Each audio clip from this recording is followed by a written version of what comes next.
الشرح والإبانة على أصول السنة والديانة.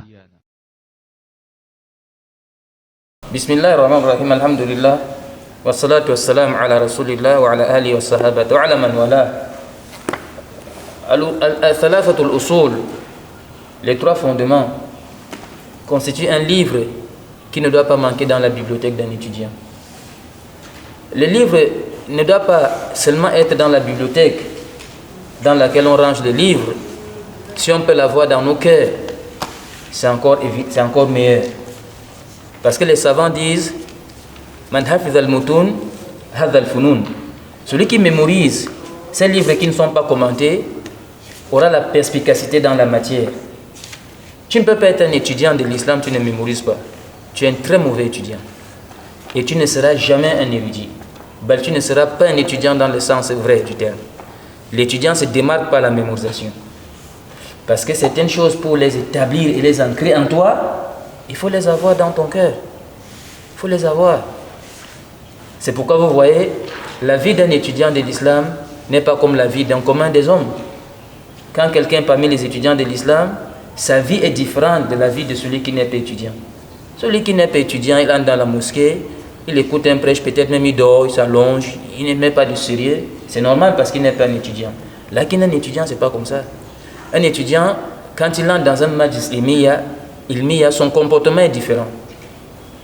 Il est assidu, il est sérieux, il a des notes, parce qu'il est un étudiant, c'est parce qu'il est un étudiant. Il est sérieux, il prend des notes et tout ça. Il faut s'efforcer de mémoriser, surtout ces moutons. Mohamed ibn Abdul Wahhab, Allah l'a béni dans sa durée de vie et dans ses ouvrages.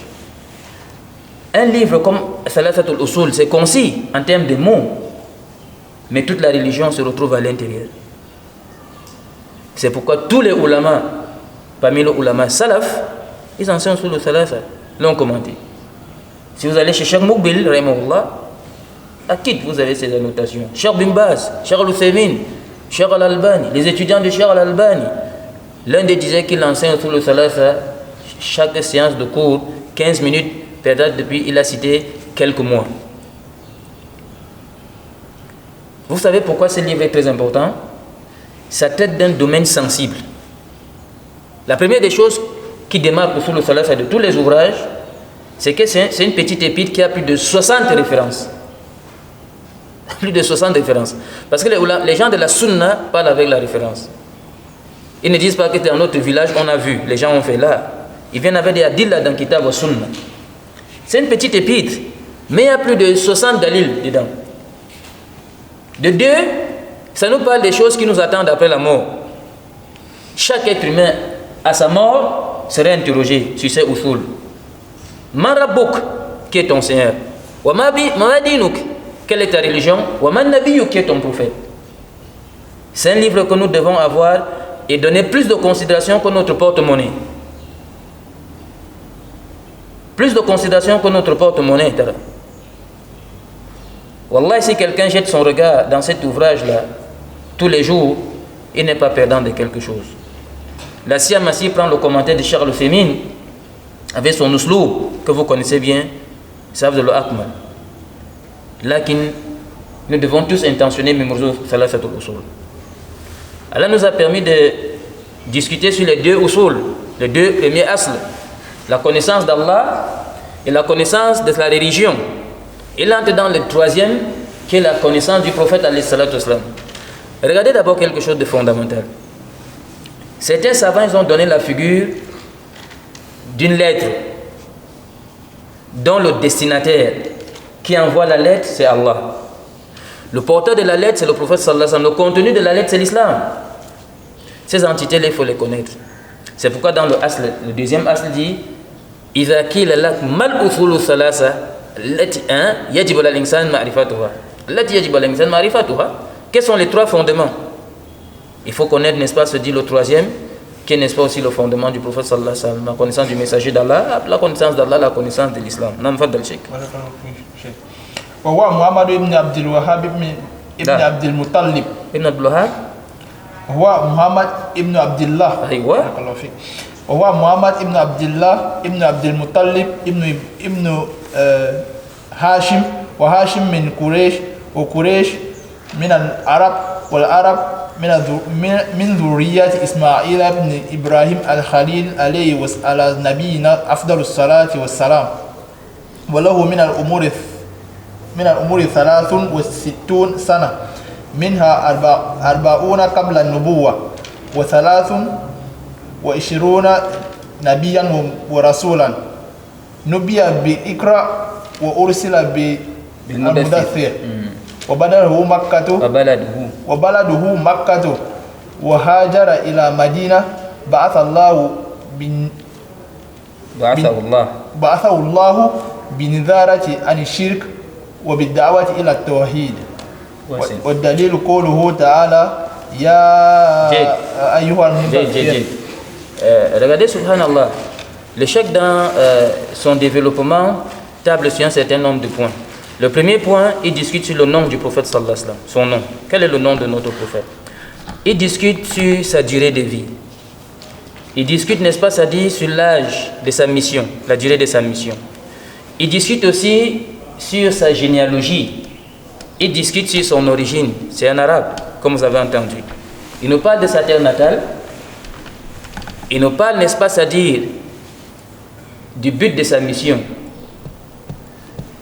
En ce qui concerne son nom, Allah Azza wa Jal, et le cheikh a choisi le nom qu'Allah aussi a beaucoup mentionné dans le Coran. Sinon, le prophète sallallahu alayhi wa sallam a beaucoup de noms. N'est-ce pas? Il a beaucoup de noms. Là, le nom qui est venu toujours dans le Coran, Muhammad. Comme Allah dit dans le Coran, Muhammadur Rasulullah, wa ma Muhammad illa Rasul. Le nom Ahmad aussi est venu, là, c'est la même chose. Il a donc cité un peu sa généalogie. Il a dit wa Muhammad ibn Abdullah, ibn Abdul Muttalib, ibn Hashim. Il s'est arrêté ici. Mais sinon que la biographie du messager d'Allah va jusqu'à la 20e, où les savants sont tous unanimes à Adnan. Et les historiens disent que Adnan était au temps de Moussa alayhi salam, même période. Après Adnan, les gens ne s'accordent plus, mais tous vont chuter chez qui? Chez Ismaïl, qui est le fils d'Ibrahim. Le prophète sallallahu alayhi wa sallam a vécu 40 ans, sans prophétie. C'est à cause de ça que vos proches parents qui fêtent le Moulid, Al-Nabawiyya, sont hors sujet. Même sur ce simple point. Parce que la valeur du messager d'Allah alayhi salatu wassalam pour la Ummah, c'est pas sa naissance. N'est-ce pas? Sa valeur, c'est sa mission. C'est pourquoi Allah dit laqad manna Allah ala al-mu'minin idh ba'atha fihim rasula. C'est la bi'sa du prophète sallallahu alayhi wa sallam qui a une valeur. C'est pas le simple fait qu'il soit là. Simplement, c'est vrai que sa présence est valeureuse à la base, mais son impact, c'est quand il commence la da'wa. Sinon, avant ça, on donnait les caractères qu'on donnait à beaucoup d'autres. As-Sadiq, Al-Amin. La société a toujours eu des gens comme Lakin. Al-Nabi, c'est autre chose. Donc, il a vécu 40 ans sans prophétie et il est devenu prophète avec Iqra lorsqu'Allah fait descendre Iqra. C'est ça qui a changé la nature de ce monsieur. C'est ça qui a changé son attribut. Il n'est plus le commun des hommes. Maintenant, c'est le prophète d'Allah Azza wa Jal. Et Allah lui a confié la mission avec Al-Mudaththir. Ya ayyuhal mudaththir kum fa'anzir. Khalas. Ça prouve qu'il est donc un prophète et un messager. Vous savez que le message est plus que la prophétie, on peut dire, on peut se permettre de dire. Parce que tout messager est forcément prophète, mais tout prophète n'est pas messager. Et c'est pourquoi vous allez voir beaucoup, par exemple dans Surat Maryam, wa kana rasulan nabiyyan, wa kana rasulan nabiyyan, wa kana rasulan nabiyyan, il était messager et prophète. Lakin Adam alayhi salam, c'est un prophète. Haroun, c'est un prophète, mais ce n'est pas un messager. Mafhoum? Taïb. Donc, il est un arabe. Les arabes sont de 3 catégories. Il y a ce qu'on appelle al-arab al-ba'ida, les arabes qui n'ont pas laissé de traces, comme les Samoud et les Ad, et beaucoup d'autres. C'est pourquoi si vous lisez l'introduction de Ar-Rahiq al-Makhtoum, le livre de la biographie, la sira du prophète sallallahu alayhi wa sallam, on est venu avec des tribus arabes nombreuses qui sont passées, n'ont pas laissé de traces. Elles n'ont pas laissé de traces. Maintenant, vous avez ce qu'on appelle al-arab, Vous avez, n'est-ce pas, après les Arabes al-Ba'ida, vous avez les Arabes, n'est-ce pas, c'est-à-dire les Arabes al-Arabi, hein? Les Arabes souches là. Ce sont les Kahtan. Ce sont, n'est-ce pas, c'est-à-dire les Jurhum, qui sont venus du Yémen. Et je me souviens, on avait un enseignant, quand on était au Soudan, Hassan ad-Dawi, il disait, si vous voyez Cheikh Moukbil, vous êtes convaincu que c'est un Arabe. Parce que les Arabes souches sont venus du Yémen. Les Jurhum, les Kahtan. Parce qu'eux, en réalité, ils traversaient le désert pour aller dans le Cham. Ils ont plutôt trouvé une femme et son enfant, Hajar et Ismaïl. Ils se sont installés. Hein? Al-Arab, Al-Ariba. Vous avez Al-Ba'ida, Al-Halika, vous avez Al-Ariba. Ismaïl ici, soyez donc très attentifs. Lui, il n'est pas arabe, mais il a appris la langue arabe. Il a épousé une de leurs filles. Ibrahim est venu demander qu'il remercie cette femme-là. Il a épousé une autre. Mais, vous n'avez pas posé la question, c'est vrai, mais il faut qu'on s'arrête un peu ici. Il n'est pas permis à un père de dire à son fils, répudie ta femme, en se référant à ce qu'Ibrahim a fait. Il n'a pas cette autorisation. Pourquoi? Parce qu'Ibrahim c'est un prophète. Lui reçoit la révélation d'Allah. S'il a posé un acte, ça dépend de la révélation. Toi, tu n'es pas prophète. Ça, voilà. Si elle est malentendue dans le foyer avec ton enfant, cherche plutôt à faire comme Allah te dit à arranger. Là, cette femme-là, effectivement, quand Ibrahim est venu, elle se plaignait. On n'a rien à manger, on n'a rien à ceci. Il a dit, si ton mari rentre, qu'il change le battant de la porte. Il a compris que son père disait qu'il répudie la femme. C'est pour quand il a pris l'autre femme, elle a accueilli le vieux avec beaucoup de sagesse et d'intelligence et de bien, avec beaucoup de sympathie. Il lui a dit, quand ton mari revient, dis-lui qu'il garde, n'est-ce pas, c'est-à-dire le battant de la porte. Il a compris que son père disait qu'il garde cette femme-là.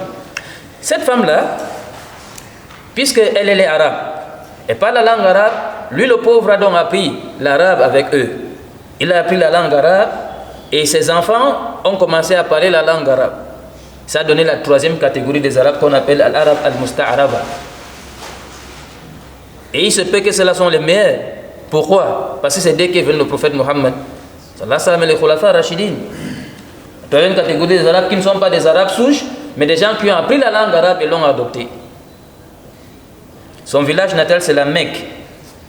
Il ne faudrait pas que Cheikh Ahmed nous dise le village du prophète sallallahu alayhi wa sallam, c'est Fumban. Là, c'est la Mecque, c'est la Mecque. Son village natal, c'est la Mecque. Hein? Parce que le Cheikh Ahmed, lui, il aime trop son village. Il peut faire des confusions partout. Donc, son village natal, c'est la Mecque. Et sa mission a duré 10 ans, pour un début. Pas toute sa mission. À l'épopée de la Mecque, il n'appelait qu'au Tawhid. Donc, Allah l'envoie pour mettre en garde contre le shirk et appeler, n'est-ce pas, au Tawhid. Les prophètes, quand ils viennent annonciateurs et avertisseurs, n'est-ce pas? Mais la mission du messager d'Allah a commencé par l'avertissement et non pas par la bonne annonce. Ya ayyuhal mudaththir, qum fa'anzir, lève-toi averti. La mission du prophète sallallahu alayhi wa sallam a commencé par la mise en garde parce que le peuple était jeté dans l'idolâtrie, des choses pareilles, il fallait mettre un terme à ça. Il est resté comme ça et puis le cheikh a donné la référence dans Surat al-Mudaththir. Lakin alhamdulillah, le cheikh lui-même il a fait le tafsir de Surat al-Mudaththir, ça nous suffit. Ikra. بارك الله فيكم شيخ. والدليل قوله تعالى يا أيها المدثر قم فأنذر وربك فكبر وثيابك فطهر ورجز فاهجر ولا تمنن تستكثر ولربك فاصبر. Lisez le cheikh a fait le tafsir. ومعنى قم فأنذر ينذر عن الشرك. Vous voyez? Mais, ça dit, lève-toi averti, ça dit, mets les gens en garde contre l'associationnisme, contre le shirk. Non. Et appelle au tawhid. Warabbaka fakabbir, yani exalte la grandeur d'Allah en mettant en vigueur le respect de son unicité. Vous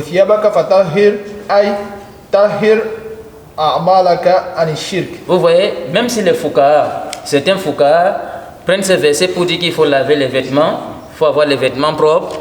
La purification ici a deux sens, n'est-ce pas? Il y a la purification du corps et la purification de l'âme. Le cheikh lui a choisi la purification de l'âme. purifie, débarrasse tes actes du shirk. Il n'a pas dit lave tes habits. Il a dit débarrasse tes actes du shirk. Non. Waruzza fahjur. Aruzza al-asnamu. Les idoles, c'est-à-dire éloigne-toi, fais la hijra des idoles. Éloigne-toi des idoles. Éloigne-toi de l'idolâtrie. Il faut les laisser, ces idoles-là. Il faut les désavouer leur personne. C'est-à-dire, c'est ça l'alliance et le désaveu. Si tu es un bon croyant, tu vois des gens qui font l'idolâtrie et ils font, n'est-ce pas, c'est-à-dire des histoires, ils se détournent d'Allah. Tu ne peux plus les prendre comme alliés. Tu dois les désavouer. Mais faisons attention. Désavouer les idolâtres ne veut pas dire être méchant envers eux. C'est-à-dire, si quelqu'un est idolâtre, ça ne veut pas dire que tu ne peux pas lui donner de l'eau à boire, tu ne peux pas le soigner s'il est malade. Là, qui n'est pas ton allié. Il n'est pas ton allié parce que l'idolâtre peut être tes parents. Tes parents peuvent être des idolâtres, non? Est-ce que c'est dans toutes les familles que tout le monde est musulman? Là, qui Allah te dit d'être bon envers eux dans les choses de ce monde. Mais tu ne peux pas seulement les suivre dans l'idolâtrie, mais tu dois être bon envers eux. Parce que beaucoup de gens confondent aussi les désaveux. Lui, il a vu que si on dit désavouer, c'est prendre le sabre là. Le désaveu aussi a ses dawabit et ses principes. Là, qui ne peut pas être ton allié. Il ne peut pas être ton allié parce que s'il est ton allié, tu as une mauvaise foi. Parce que si ta foi était correcte, tu allais t'allier aux gens qu'Allah s'allie à eux. Tu allais aimer ce qu'Allah aime. Tu allais désavouer ce qu'Allah désavoue. C'est ça qui prouve que tu as une bonne croyance. Là, le désaveu ici ne signifie pas que quelqu'un devient comme un fou. Et si quelqu'un est non musulman en route, là, ça c'est pas ce que ça veut dire. Non. أخذ على هذا 10 سنين يدعو إلى التوحيد وبعد 10 أرج بها إلى السماء. On va s'arrêter ici. Il a donc fait 10 ans. Il a fait 10 ans de mission. Et après ces 10 ans, il a fait ce qu'on appelle le voyage nocturne et l'ascension. الشرح والإبانة على أصول السنة والديانة.